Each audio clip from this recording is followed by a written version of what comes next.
आज अपन स्टार्ट करेंगे next chapter, that is the combination. ठीक है, अब देखिए कॉम्बिनेशन क्या रहता है। जैसे मैंने आपको कल बताया था कि यहाँ पे दो टॉपिक रहते हैं, एक परम्यूटेशन होता है और एक कॉम्बिनेशन रहता है। परम्यूटेशन में क्या रहता है कि ऑर्डर ऑफ सिलेक्शन इंपॉर्टेंट रहती है। कॉम्बिनेशन में ऐसा नहीं रहता कि तुम कोई भी ऑब्जेक्ट कैसा भी उठा सकते हैं ना, मतलब in combination order of selection is not important. तो देखिए इसमें होता क्या एक्चुअली, देखो जैसे अगर आप शॉप में गए, आपके सामने ना टोटल 10 ड्रेस रखे हैं। ठीक है, मान लो आपके सामने 10 ड्रेस रखे हैं। अब आपको 10 में से ना 2 सिलेक्ट करना है। ठीक है, मतलब आपको 10 का कॉम्बिनेशन बनाना है 2 के साथ, उसी को हम बोलेंगे 10C2। ठीक है, 10C2। अब ये निकालने का एक फॉर्मूला रहता, दैट इज द एनसीआर। तो एनसीआर इक्वल टू फॉर्मूला रहता n factorial upon n minus r factorial into रहेगा आर फैक्टोरियल। तो ये कॉम्बिनेशन का फॉर्मूला बनता। लेकिन इन जनरल क्या होता है कि जब अपन क्वेश्चन सॉल्व करते हैं ना, तो ये फॉर्मूले की हमको रिक्वायरमेंट भी नहीं होती। देखो कैसे, अगर मैं यहाँ पर मेरे पास टोटल 10 ऑब्जेक्ट रखे हैं। ठीक है, 10 ऑब्जेक्ट रखे मेरे पास। ठीक है, टोटल 10 ऑब्जेक्ट रखे मेरे पास और मुझे ना उसमें से 2 सिलेक्ट करना है। तो देखो मैं सिंपली क्या करूंगा, ठीक है, सिंपली क्या करूंगा, तो यहाँ पर मैं क्या करूंगा कि 10 को ना 2 डिजिट पीछे लिखूंगा बैक साइड में। तो मतलब 10 तो एक होगा उसमें से, तो 10 इंटू 9 और 2 को मैं 1 तक लेके जाऊंगा। 2 इंटू क्या रहेगा 1 होगा। तो 2 1 जा 2 5 जा, इसका जो आंसर बनेगा that is nothing but the क्या रहेगा 45। तो ये मैंने वैल्यू फाइंड आउट किया 10C2 के लिए। मैं आपको और एक एग्जांपल बताता। जैसे अगर मान लो आपको वैल्यू निकालना है 5C3। ठीक है, वैल्यू निकालना है आपको 5C3। तो इसमें हमको क्या करना है, 5 को 3 डिजिट बैक लिखना है। तो दैट इज नथिंग बट रहेगा 5 इंटू 4 इंटू रहेगा 3 डिवाइडेड बाय 3 को 1 तक लिखो। 3 इंटू 2 इंटू रहेगा 1। 3 और 3 गेट कैंसल, 2 1 जा 2 2 जा, तो आपका जो आंसर निकल के आएगा दैट इज नथिंग बट क्या रहेगा 10 हो जाएगा। ठीक है, अब मान लो कि आपके पास ना 100C99 है। ठीक है, 100C99 है। अब देखो प्रैक्टिकली ये तो पॉसिबल नहीं होगा कि 100 को 99 डिजिट पीछे लिखो। तो यहाँ पर ना एक फॉर्मूला था। देखो फॉर्मूला ऐसा होता है कि एनसीआर, ठीक है, nCr that is nothing but the nC n minus r. ठीक है, एनसी एन माइनस ऑफ रहेगा आर। जैसे अगर तुम्हारे पास ना 100C99 है ना, 100C99 है, तो that is nothing but the क्या होगा 100C99 माइनस 100 माइनस 99, तो कितना रहेगा 1 होगा। That is nothing but the कितना होगा फिर 100 हो जाएगा। ठीक है, तो ये लॉजिक से अपन फाइंड आउट कर, मतलब जहाँ पर बैक जाना पॉसिबल नहीं होता तो ऐसे केस में अपन ये वाला फॉर्मूला यूज करेंगे, nCr equal to nC n minus of क्या रहेगा आर होगा। ठीक है, अब इसमें से मैं आपको अगेन एक दो क्वेश्चन आपको बता देता। जैसे हमें ना वैल्यू निकालना है 7C3। ठीक है, वैल्यू फाइंड करना आपको 7C3। अब देखो अपन 7C3 की वैल्यू निकालेंगे कैसे, क्या करना है, 7 को 3 डिजिट बैक लिख दो। ठीक है, 7C3 फाइंड करने पर 7 को 3 डिजिट बैक लिखो, मतलब यहाँ पर लिखेंगे अपन 7 7 इंटू रहेगा 6 इंटू रहेगा 5, डिवीजन में आएगा आपका 3 इंटू 2 इंटू करेगा 1। ठीक है, ये रहेगा आपका 7 इंटू 6 इंटू 5 डिवाइडेड बाय रहेगा 3 to 1। तो ये लॉजिक से देखो 3 2 जा क्या रहेगा 6 होगा और 7 5 जा कितना होगा 35। तो आपका जो आंसर निकल के आएगा that is nothing but the क्या रहेगा 35। ठीक है, अगेन मान लो आपको वैल्यू निकालना है 10C7। ठीक है, 10C7। अब देखो यहाँ पर ना दो आपके पास चांसेस बन सकती। देखो जैसे 10C7 निकालना है तो 10 को 7 डिजिट पीछे करके भी तुम आंसर निकाल सकते, नहीं तो फिर जो मैंने आपको अभी फॉर्मूला बताया था एनसीआर इक्वल टू रहेगा एनसी एन माइनस क्या रहेगा आर, ये लॉजिक से भी आंसर निकाल सकते हैं। तो 10C7 that is nothing but रहेगा आपका 10 minus 7 that is nothing but क्या रहेगा 3 होगा। किसी को आप लिख सकते हैं 10 इंटू 9 इंटू 8 डिवाइडेड बाय रहेगा 3 इंटू 2 इंटू रहेगा 1। ठीक है, 3 1 जा 3 3 जा 2 1 जा 2 4 दा 4 3 जा 12 और 12 into 10 that is nothing but क्या रहेगा 120। तो ये आपका क्या रहेगा आंसर होगा। तो ये आपका कंसेप्ट बनता है किसके लिए, कॉम्बिनेशन के लिए। ठीक है, अब ना मैं आपको कुछ क्वेश्चन बताता based on the concept of रहेगा कॉम्बिनेशन। ठीक है, मैं थोड़ा क्वेश्चन ही लिख लेता।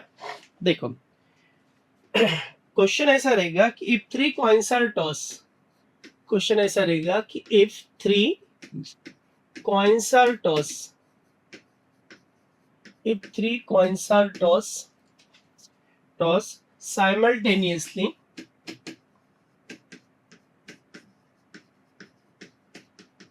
ठीक है, if three coins are tossed simultaneously, find the probability, ठीक है, find the probability of getting, minimum, find the probability of getting minimum two head at a time।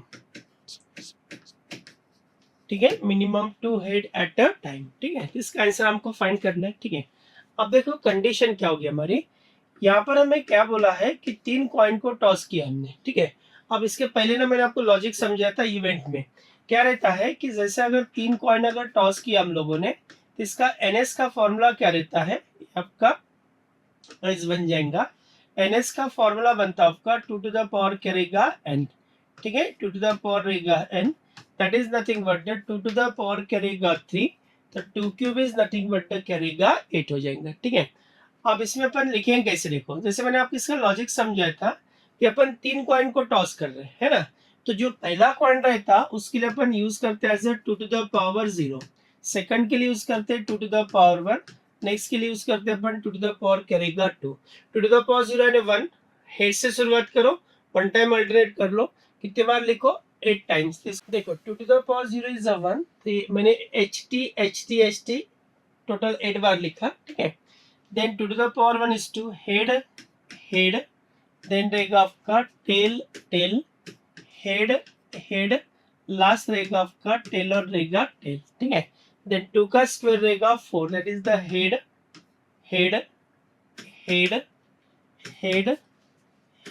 Then रहेगा आपका टेल और लास्ट रहेगा आपका टेल। तो ये मैंने फाइंड आउट कर दिया आपका एनएस। अब हमें क्या निकालना है, देखो इवेंट में हमें क्या चाहिए, हमें चाहिए probability of getting 2 head at a time, minimum 2 head होना चाहिए। ठीक है, अब देखो मिनिमम 2 या 2 से ज्यादा, तो यहाँ पर कितने हेड है 3 है, मतलब ये हमारे लिए फेवरेबल होगा, तो ये बनेगा आपका एच। ठीक है, यहाँ पर 2 है तो ये भी हमारे लिए फेवरेबल होगा, यहाँ पर भी 2 है ये भी हमारे लिए फेवरेबल बन जाएगा। ठीक है, यहाँ पर 1 है वो फेवरेबल नहीं है हमारे लिए, देन रहेगा तुम्हारा HHT, है ना, ये फेवरेबल में आएगा, ये फेवरेबल में नहीं है, ए नहीं है, ए नहीं है।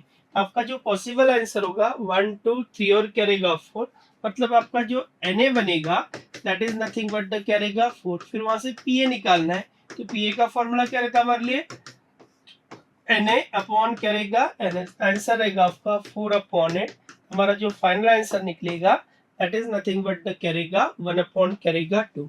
तो देखो यहाँ पर ना मैं इसको रिपीट कर देता, देखो यहाँ पे सुनो क्या क्वेश्चन में बोला है कि if the 3 coins are toss simultaneously, 3 coin को अपन टॉस कर रहे, find the probability of getting minimum 2 head at a time, कम से कम 2 हेड होना चाहिए। तो सबसे पहले इसका अपन एनएस बना लेते हैं, तो ये आपका एनएस बन जाएगा, है ना। अब हमारी फेवरेबल कंडीशन क्या है कि हमें 2 या 2 से ज्यादा हेड रिक्वायर्ड है ना, तो ये हमारी क्या होगी कंडीशन होगी। टोटल आउटपुट कितने होगी 4, 4 अपॉन 8 का आंसर कितना निकलेगा आपका 1/2। ठीक है, इसी लॉजिक का मैं आपको और एक क्वेश्चन बताता, देखो क्वेश्चन है a dice is rolled, ठीक है, a dice is rolled and a coin is tossed, dice is rolled and coin is tossed, ठीक है, coin is tossed, find the probability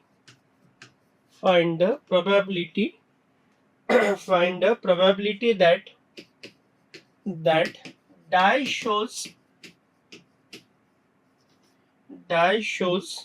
an odd number.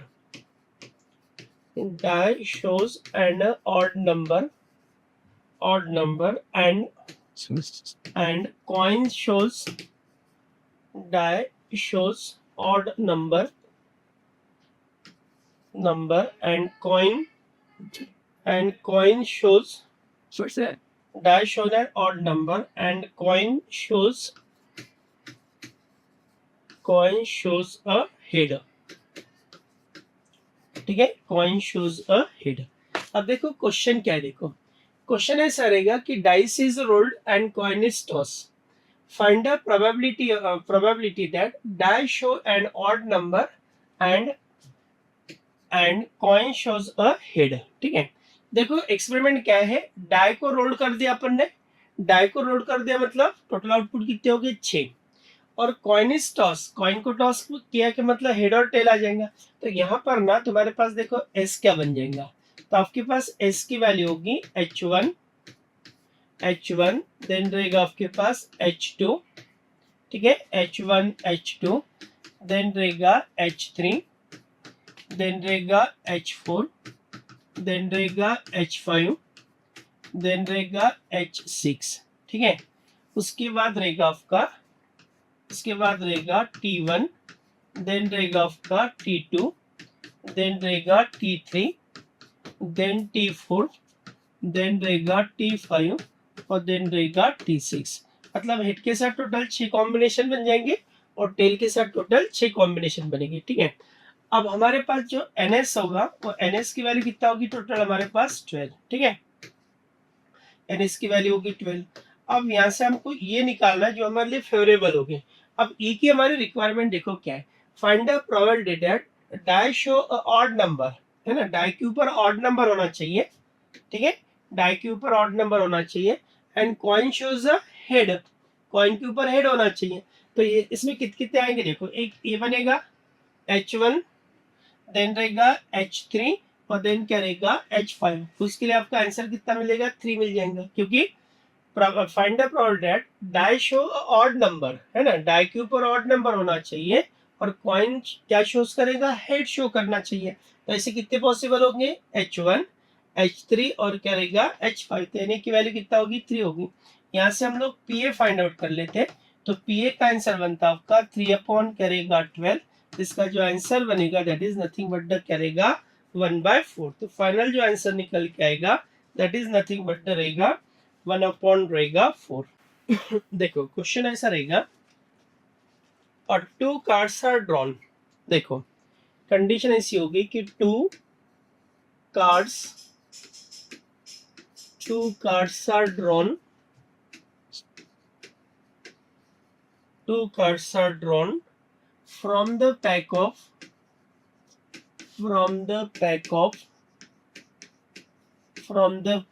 52 playing cards. From the card of 52 playing cards. ठीक है, then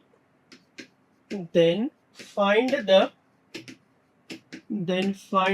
probability of getting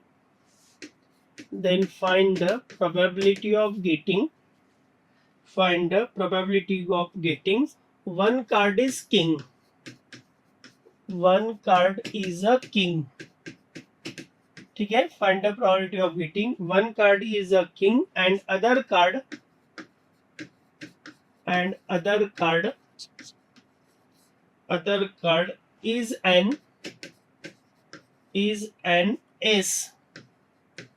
is an ace of black color.